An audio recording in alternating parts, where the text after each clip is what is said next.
Hello students, welcome back to my channel सेरिश institute. So आज की इस वीडियो में हम एनआईओएस का क्लास 12 सीनियर सेकेंडरी का होम साइंस का चैप्टर 5 कर रहे थे, मील प्लानिंग, जिसमें मैंने आप लोगों को लास्ट पार्ट में यहाँ तक बता दिया था। ठीक है, मॉडिफिकेशन फॉर ओल्ड पीपल। इसके बाद हमारा नेक्स्ट टॉपिक शुरू होगा, नीड फॉर स्पेशल डाइट। अगर आप लोग ने इसके सारे पार्ट्स नहीं देखे हैं तो जाकर देख लीजिएगा। इसके सारे चैप्टर्स होम साइंस के और इसके सारे इस चैप्टर के पार्ट मैंने अपने चैनल की प्लेलिस्ट में लगा दिए हैं, तो वहाँ से जाकर आप लोग देख सकते हैं। चलिए स्टार्ट करते हैं। Need for special diet. Special diet का क्या मतलब होता है, सबसे पहले ये जान लेते हैं। तो you are all aware that the normal diet, हम सबको पता है कि जो हमारी नॉर्मल डाइट होती है सेटिस्फाई करती है हमारी न्यूट्रिशनल नीड एक हेल्दी पर्सन के लिए। ठीक है, हर एक इंसान अगर हेल्दी रहना चाहता है तो उसे नॉर्मल डाइट लेनी होती है, एक सही डाइट लेनी होती है ताकि वो फिट रहे। But when a person falls sick, लेकिन जब एक इंसान बीमार पड़ जाता है, there is a malfunctioning of parts of the body, तो हमारी बॉडी के कुछ पार्ट जो हैं ठीक से काम नहीं कर रहे होते हैं, इस वजह से इंसान बीमार हो जाता है। Therefore the nutritional requirement of a sick person change, तो हमारी जो बीमार इंसान की न्यूट्रिशनल रिक्वायरमेंट होती है, नीड होती है, वो बदल जाती है। फॉर एग्जांपल, अगर एग्जांपल लिया जाए तो क्या, जैसे कि in diabetes the pancreas do not produce insulin which is needed to digest sugar. जब एक इंसान को डायबिटीज़ होती है तो उसमें क्या होता है कि जो पैनक्रियाज होते हैं बॉडी में, वो इंसुलिन प्रोड्यूस नहीं करते, जो कि इंसुलिन काम करता है शुगर, मीठा डाइजेस्ट करने में। अब मैं आप लोग को एक डायग्राम से समझाती हूँ। तो जैसे कि आप लोग यहाँ पे देख सकते हैं, यहाँ पे आप लोग का यहाँ पे एग्जैक्टली पैनक्रिया यहाँ पे यू होता है आपकी बॉडी में। रेस्पिरेटरी सिस्टम अगर आप लोग देखोगे तो आप लोग को पता चलेगा। ठीक है, यहाँ पे ये होता है आप लोग का पैनक्रियाज। ठीक है, यहाँ पे आप लोग देख सकते हैं ये पैनक्रियाज होता है। तो इसमें क्या होता है कि ये इंसुलिन प्रोड्यूस करता है, इसमें से इंसुलिन निकलता है जो कि हमारा, जब हम बॉडी में मीठा खाते हैं ना, तो वो डाइजेस्ट करता है। जब डायबिटीज़ हो जाती है तो उसमें प्रॉब्लम क्या होती है कि हमारा जो पैनक्रियाज है वो इंसुलिन प्रोड्यूस ही नहीं करता, मतलब कि इंसुलिन उसमें से निकलता ही नहीं है। तो हम जब मीठा खाते हैं तो मीठा कभी डाइजेस्ट हो नहीं पाता। जब एक डायबिटिक इंसान जो है, जिसको डायबिटीज़ है, वो मीठा खा लेता है गलती से भी, तो वो उसके लिए जहर का काम करता है, क्योंकि वो मीठा ना बॉडी से आउट हो पाता है, ना डाइजेस्ट हो पाता है। उसमें मतलब मीठे का कोई प्रोसेस हो ही नहीं पाता कि वो डाइजेस्ट हो सके, क्योंकि पैनक्रियाज काम करने बंद कर देते हैं उस बॉडी के। तो वही चीज़ यहाँ पे बताई गई है। In such a case the presence of the normal amount of sugar, कि इस केस में अगर एक इंसान को डायबिटीज़ है तो अगर थोड़ा सा नॉर्मल अमाउंट ऑफ शुगर भी अगर उसकी बॉडी में चला जाएगा तो food will be harmful to the system, तो उसके लिए वो बॉडी के लिए काफ़ी हार्मफुल काम करेगा। इन जॉन्डिस, अगर इंसान को जॉन्डिस हो जाता है, there is a malfunctioning of the liver, तो जो लिवर होता है वो ठीक से काम नहीं कर पाता, इसलिए जॉन्डिस हो जाता है। Hence the digestion of fat, तो उस केस में जो क्या होता है कि अगर इंसान फैट वाली चीज़ें लेता है, फैटी चीज़ें खाता है, तो वो उसके बॉडी को काफ़ी इफ़ेक्ट करता है, गलत इफ़ेक्ट करता है। Is affected and presence of normal amount of fat in the diet will be harmful to the health, और अगर उसकी डाइट में थोड़ा सा भी फैट होगा तो उसकी हेल्थ के लिए काफ़ी हानिकारक हो सकता है। इन केस ऑफ डायरिया, जब एक इंसान को डायरिया होता है तो there is a loss of body fluids, तो उसकी बॉडी में जो है बॉडी फ्लूइड्स जो होते हैं वो कम हो जाते हैं। And salt will every passage of stool. Also the digestive system is enable to cope with the solid food eaten, तो हमारा डाइजेस्टिव सिस्टम जो है ठीक से काम नहीं करता। तो इसमें कहने का सिंपल मतलब यही है कि हमारी बॉडी में काफ़ी सारे पार्ट्स जो हैं, जब एक इंसान बीमार पड़ता है तो ठीक से काम नहीं कर पाते, जिसकी वजह से जो है हमें डाइट बदलनी पड़ती है। अंडर दीज सर्कमस्टांसेस, इस तरह की सर्कमस्टांसेस में, if one goes on eating normal food, तो अगर बीमार इंसान, सिक पीपल जो है पर्सन, अगर वो नॉर्मल फूड खाएगा, the system will be burn and damage, तो उसका सिस्टम जो है जलेगा या डैमेज भी हो सकता है, बीमारी जो है और बढ़ सकती है। Hence there is a need to modify the food eaten, तो खाने को जो है हमें बदलना पड़ता है। Can you suggest some reason for modifying diet during disease, क्या आप यहाँ पे कुछ चीज़ें सजेस्ट कर सकते हो, रीज़न कि क्यों हमें जो है बीमारी के टाइम पे अपनी डाइट बदलनी पड़ती है? क्या क्या रीज़न है? Are some reasons to maintain good nutritional status, ताकि इंसान का न्यूट्रिशनल स्टेटस बना रहे। To correct nutritional deficiencies, to provide a change in the consistency of diet, liquid और semi solid, to bring about change in the body weight if required. इसके बाद आ जाता है आप लोग का थेरापेटिक डाइट। थेरापेटिक डाइट बहुत ही इंपॉर्टेंट टॉपिक है, इसके लिए इसको ध्यान से समझिएगा। तो थेरापेटिक डाइट होती क्या है? Therapeutic diet is a special diet. Therapeutic diet जो है एक तरह की स्पेशल डाइट अभी जो हमने पढ़ा, और थेरापेटिक डाइट एक तरह से इक्वली होता है। फ़र्क क्या है कि जो हम डाइट बनाते हैं, जो हम बनाएंगे मील प्लानिंग जो करेंगे, उसको हम थेरापेटिक डाइट कहते हैं, जो कि एक बीमार इंसान के लिए जब हम डाइट बनाते हैं उसको बोला जाता है। ठीक है, यहाँ पे डेफिनेशन है, therapeutic diet is the special diet given to the person suffering from a disease to facilitate recovery। therapeutic diet का मकसद ये होता है कि वो जल्दी से जल्दी उसकी बॉडी रिकवर कर सके। ठीक है, फैसिलिटेट, जल्दी से जल्दी रिकवरी के लिए जो है जो डाइट बनाई जाती है उसको हम थेरापेटिक डाइट कहते हैं। It is modification of a normal diet. Normal diet से थोड़ा सा डिफरेंट होती है। Does the change in the diet help the person to recover from disease. अगर डाइट में हम थोड़े से चेंजेस करते हैं तो इंसान जो है बीमारी से अपने आप को जल्दी से रिकवर कर सकता है। Yes certainly when sugar are withdrawn from food. जैसे कि अगर इंसान को डायबिटीज़ है तो अगर उसके खाने में से हम सारे सब कुछ वैसे ही रखें, लेकिन अगर शुगर हटा दें उसकी डाइट में, तो insulin is not required to digest them. तो जो इंसुलिन है उसे ज़बरदस्ती प्रेशर उस पर नहीं पड़ेगा, पैनक्रियास पे प्रेशर नहीं पड़ेगा कि उसे ज़बरदस्ती मीठे को डाइजेस्ट करना पड़े।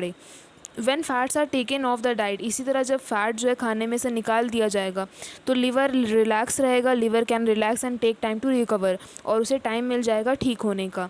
ठीक है, drinking fluids certainly help to overcome losses of water and minerals. और वही अगर हम फ्रूट्स वगैरह वाली टाइप की चीज़ें लेते हैं जब हमें डायरिया होता है, तो वो हमें एक तरह से बॉडी को रिकवर करने में मदद करेगा, क्योंकि उसमें फ्रूट्स की बॉडी में हमारे कमी हो जाती है डायरिया में।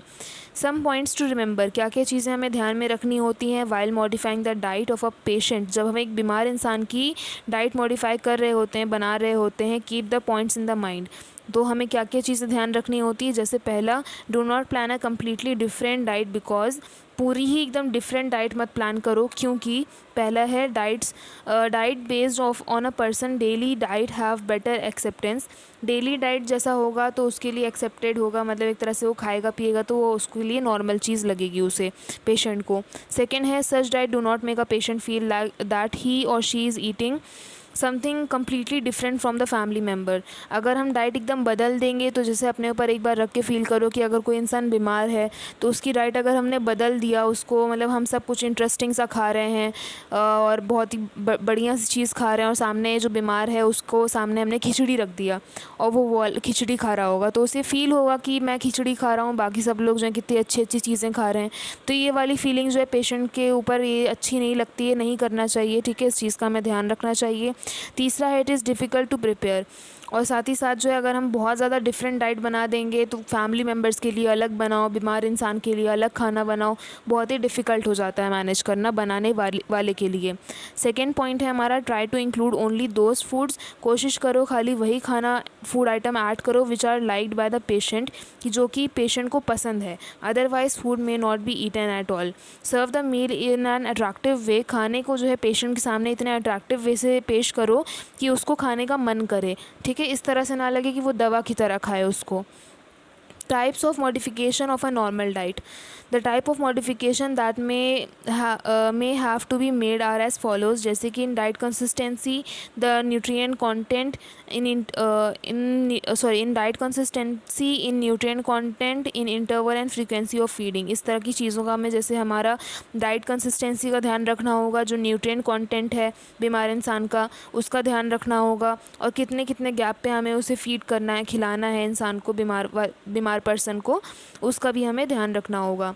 मॉडिफिकेशन इन डाइट कंसिस्टेंसी का मतलब क्या है? In some disease the thickness of the food has to be change. जैसे मॉडिफिकेशन ऑफ डाइट कंसिस्टेंसी जो फर्स्ट पॉइंट है वो बताया गया है। इसमें जो एक डिसीज़ होती है, कई तरह की बीमारियों में हमें खाने की थिकनेस को बदलना पड़ता है।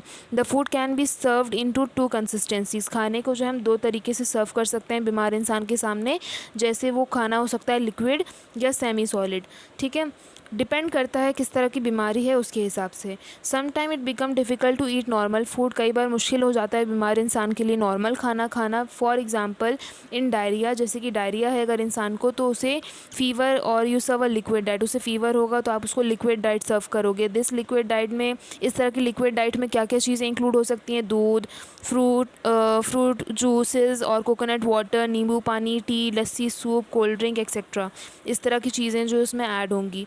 When one is little better, जब वो थोड़ा सा सही फील करने लगे तो आप उसको khichdi, curd, custard, fruit, bread, cooked vegetable, इस तरह की सारी चीज़ें दे सकते हो जो कि आप लोग की सेमी सॉलिड कहलाएगी। ठीक है। सेकेंड है modification in nutrient content depending on the nature of disease. Depend करता है कैसी बीमारी है तो हमारी न्यूट्रिएंट की जो रिक्वायरमेंट होती है, ज़रूरत है, वो भी बदल जाती है। मॉडिफिकेशन में भी need to be made in one और more nutrient in the diet. The modification can in term of an increase और decrease in the amount of nutrient. बीमारी कैसी है डिपेंड करता है, हो सकता है न्यूट्रिएंट की ज़रूरत बढ़ जाए और ये भी हो सकता है कि न्यूट्रिएंट की रिक्वायरमेंट हमें उसकी मतलब नीड जो है थोड़ी कम करनी पड़े।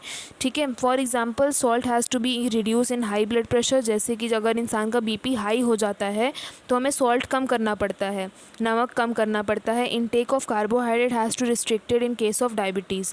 कार्बोहाइड्रेट जो है कम करना पड़ता है जब इंसान को डायबिटीज़ होती है। And fruits intake has to be increase, और जब फ्रूट्स की जो है ज़रूरत बॉडी में बढ़ जाती है जब एक इंसान को डायरिया होता है। ठीक है।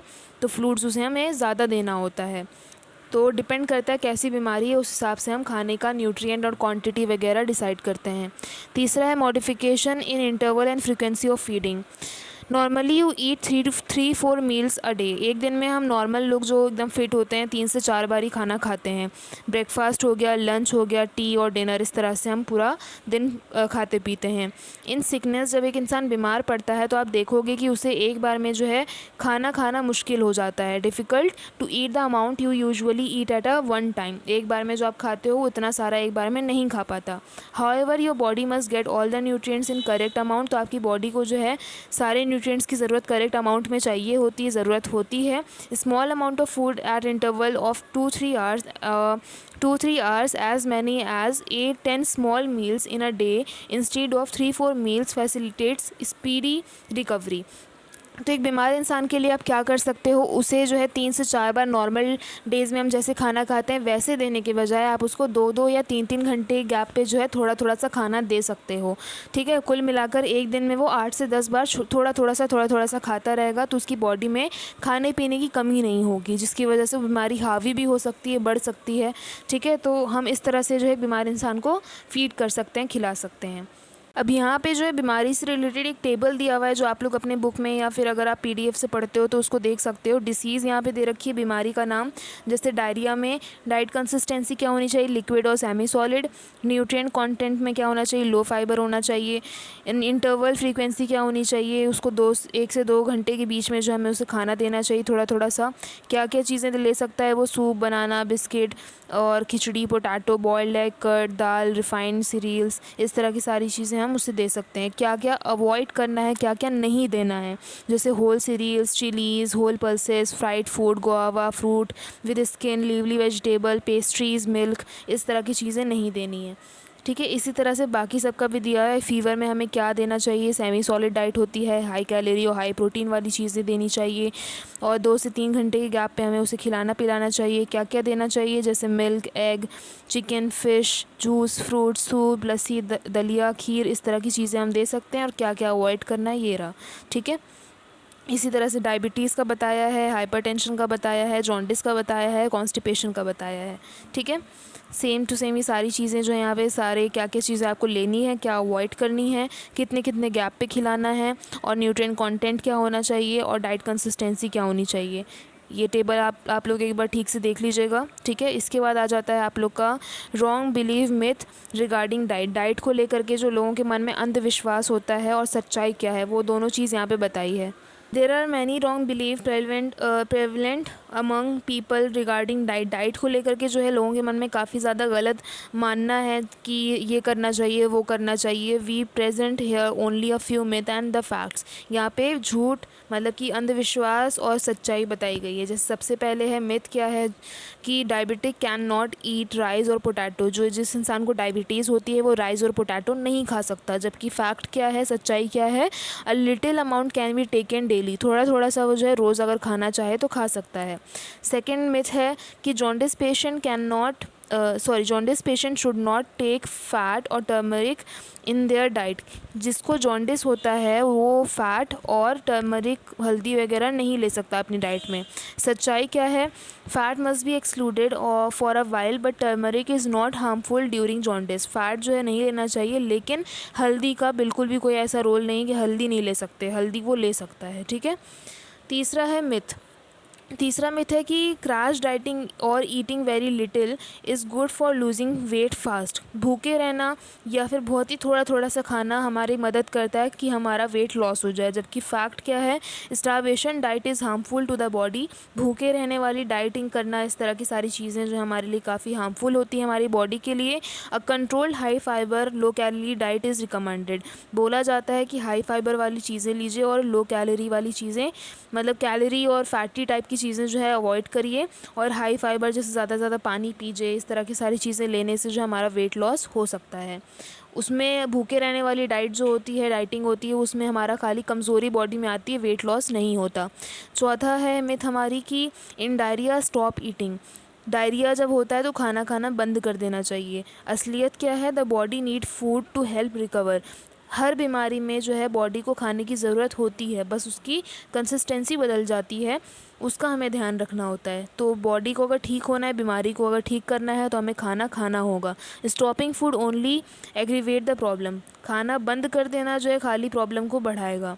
पांचवी मिथ है कि in fever do not give hot food. जब बुखार होता है तो गर्म खाना नहीं देना चाहिए। जबकि असलियत क्या है, there is nothing like hot and cold food. जब बुखार होता है तो उसका कोई गर्म खाना ठंडे खाने से मतलब नहीं होता। तो यहाँ पे आपका चैप्टर कंप्लीट हो गया है। यहाँ पे एक आपको टेबल दे रखा है, जैसे फूड ग्रुप में हमारा क्या क्या चीज़ें आती हैं वो बताया है। बैलेंस डाइट क्या होता है, 5 फूड ग्रुप उसमें कंटेन होते हैं। फिर मील प्लानिंग के बारे में जितनी भी चीज़ें हमने इसमें पढ़ी वो सब बताया है। Family meal modified to suit of need of, इसमें सारी चीज़ें हमने जो पढ़ी वो सब बताया। Preschooler, pregnant women, lactating mother, infant और एडल्ट वुमेन, एडोलसेंट, एल्डरली, इन सब के बारे में हमने पढ़ा। अभी हमने पढ़ा थेरेपेटिक डाइट के बारे में, उसकी मॉडिफिकेशन क्या क्या होता है, consistency, nutrient content, interval and frequency क्या होता है फीडिंग का। फिर डाइट और उसकी डिसीज़ के बारे में, किस किस बीमारी में क्या क्या चीज़ें लेनी चाहिए क्या नहीं लेनी चाहिए। और उसके बाद आ जाता है आप लोग का यहाँ पे टर्मिनल एक्सरसाइज, सारे क्वेश्चन आंसर। इसको प्रैक्टिस करिएगा, अपने एग्ज़ाम की अच्छे तरीके से तैयारी करिएगा। बाकी अगर आप लोग मेरे चैनल पे न्यू हैं तो फटाफट से इस चैनल के साथ जुड़ जाइए, चैनल को सब्सक्राइब कर लीजिए एंड उसी के बगल में बेल आइकन है उसे ज़रूर से क्लिक कर लीजिएगा, ताकि जब मैं वीडियोस डालूं तो आप तक जो है मेरी वीडियोस की नोटिफिकेशन पहुंच जाए। वीडियो पसंद आया हो तो प्लीज़ लाइक करिएगा, वीडियो को और बच्चों के साथ शेयर करिएगा ताकि उनकी भी हेल्प हो सके। मिलते हैं नेक्स्ट वीडियो में नेक्स्ट चैप्टर के साथ, चैप्टर 6 के साथ। तब तक के लिए stay safe, stay healthy and thanks for watching.